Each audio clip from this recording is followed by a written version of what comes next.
They're not done. They are not done. And it's very clear that the College Football Playoff Committee, whether they want them to be or not, understands that they've done enough. Florida State wins 2 more games during the College Football Playoff. It's that simple, people.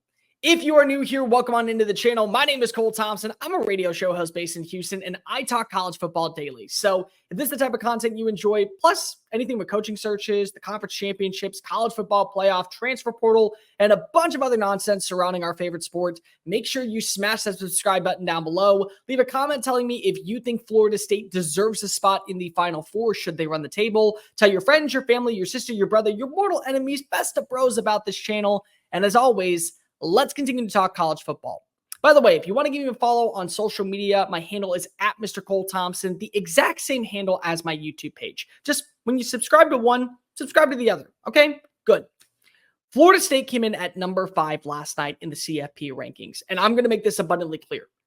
Florida State should have been number 5 for a hot minute. Not because of the Jordan Travis injury and not because of their lackluster schedule, but because Washington has proved more time and time again that they are the superior team when it comes to ranked matchups. Washington is one of 3 teams in the CFP rankings that has 4 ranked wins next to their name. Georgia's one, and Arizona of all teams is the other. Yes, 2 of those wins were against teams that are no longer ranked, but it doesn't matter. At the time, they were ranked. So that's the way that I view this scenario. Washington has played a more rigorous schedule. They have played well at home, on the road. And also, here's the other major thing. Washington has done its job in a variety of different ways. Their defense has stepped up at times. Their rushing attack has stepped up at times. They look like a complete team that's on a path to find their spot in the CFP as an undefeated champion in the Pac-12. That's just the case. But them being at number 5 with Florida State, in my opinion, shows that the committee is going to give way to the Seminoles if they continue to do their job. Now, this is a very tough task, and I will admit this right now. Florida State cannot lose a game. Florida State cannot drop a ball against the likes of Florida, or they cannot lose in Charlotte to Louisville. It just can't happen. You have to be an undefeated conference champion to get in.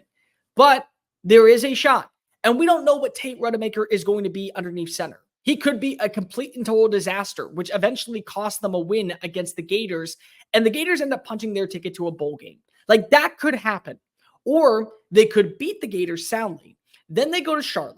And then Jeff Brom and this Louisville team that kind of came out of nowhere continues its magical season, and they boat race them all the way at Bank of America Stadium, and they're the ACC champion. And if that's the case, Florida State, best of luck next year. You hate to see it. You hate this scenario. You hate that life is giving you the lemons and you couldn't make the best of lemonade. But this is the way the College Football Playoff Committee works. But if you do win, and you do find a way to stay successful, you are in the CFP. That's the bottom line, in my opinion. And I think the committee showed us that last night. Because here's the thing that I really wonder, and here's the thing I think a lot of people wondered. How much weight are we going to put on Jordan Travis's injury to dictate what Florida State is? Personally, I think Florida State would lose probably to 8 teams that are ranked ahead of them. I do. I really do. I think that they would lose to Michigan. I think that they would lose to Ohio State. I think that they would lose to Washington, Oregon, Texas, Alabama, and they may even lose to Missouri in the process. Those games would all come down to probably anywhere between a touchdown to a double-digit loss, whether or not it's played at a neutral field or in Tallahassee, so long as Tate Rodemaker is running the show. But it doesn't matter. Resumes speak volume, records speak volume, head-to-head matchups speak volume, and that's where Florida State is. Florida State still has a great running back headlined by Trey Benson. They still have 2 exceptional wide receivers and a good tight end in Keon Coleman, Johnny Wilson, and Jaheim Bell. And their defense has stepped up as of late. Their defense was the reason why they won that football game against Miami. Like it, hate it, doesn't matter. That's the reason why Florida State is still undefeated. Their defense has been playing sound. And so you take all of that into consideration, plus you take the fact that they are undefeated, it's hard to justifiably put them out. Now, here's what I will say. For Florida State to lose, say, this weekend against Florida, and then still get in the college football playoff, they would have to completely unravel Louisville. And it is possible that they could. Because do you remember back in 2014 when Ohio State made it to the CFP and they snuck their way in without JT Barrett? It wasn't because Cardell Jones was a sufficible quarterback that would end up winning a national title. It was because they single-handedly dismantled on national television Wisconsin. They showed the world, hey, yeah, we don't have JT Barrett. We don't have Braxton Miller. We don't have our two quarterbacks. We're on a third string, but look at what our roster can do. So if you do that, even with a loss next to your name, it would be an out-of-conference loss. So it's really also not hurting your record. You still have a shot.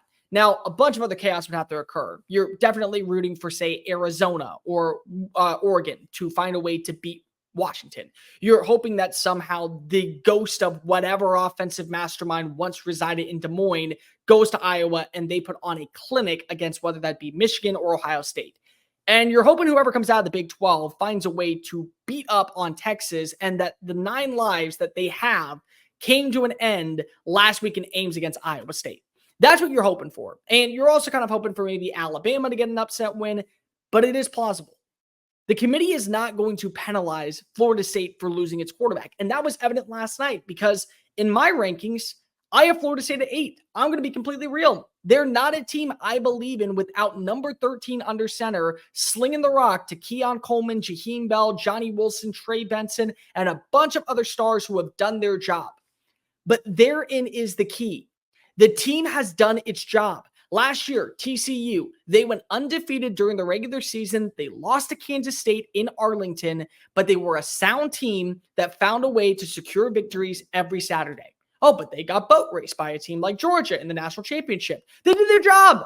The games are played on the field, and the games are played, and they determine who are the 4 best teams in college football. And whether or not we can agree that Florida State without Jordan Travis is a good team, let alone a great team, they did their job.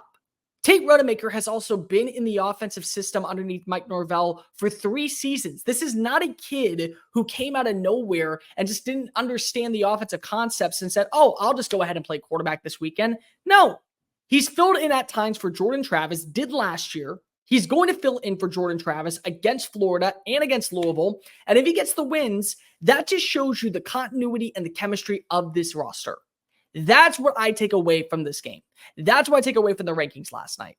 There is a shot. You hate this for college football. If you are a college football fan, you want to see the best matchups possible in the college football playoff, mainly because of you want to see who actually is the crowning champion. And to be fair, Florida State, I don't think is going to win the national title without a Jordan Travis. And a lot of people would agree with me on this one. But you're not going to penalize them for losing a player late in the season. Like last season, we still had the argument that Tennessee was going to be in the CFP if they ran the table and they got their shot of making it to Atlanta without Hendon Hooker. Guess what? They lost. They lost games. And then they played in the Orange Bowl instead. They lost South Carolina. They lost soundly to South Carolina. So it didn't matter at that point. Florida State does its job. It runs the table. It doesn't lose a game. It finds ways to dismantle both the Gators and clip the Cardinals. They're going to be in the CFP. I think that's fair. I think it is fair. And that's kind of the way the game is. You're an undefeated Power 5 champion. You check off that box. You fought through adversity and you found ways to win. Pretty convincingly too. Check off that box. You're still a roster that features a ton of players that have done their job, have handled business, and have carried the load in place of Jordan Travis in the final 2 games. Check that box as well. You've done everything that qualifies to be a college football playoff contender. Just because you lose Jordan Travis does not mean that your season has to come to an end. And in my opinion, this is the wake-up call that Florida State might need to finally play its best version of football. Losing JT Barrett unlocked a huge dividend for the Ohio State Buckeyes in 2014.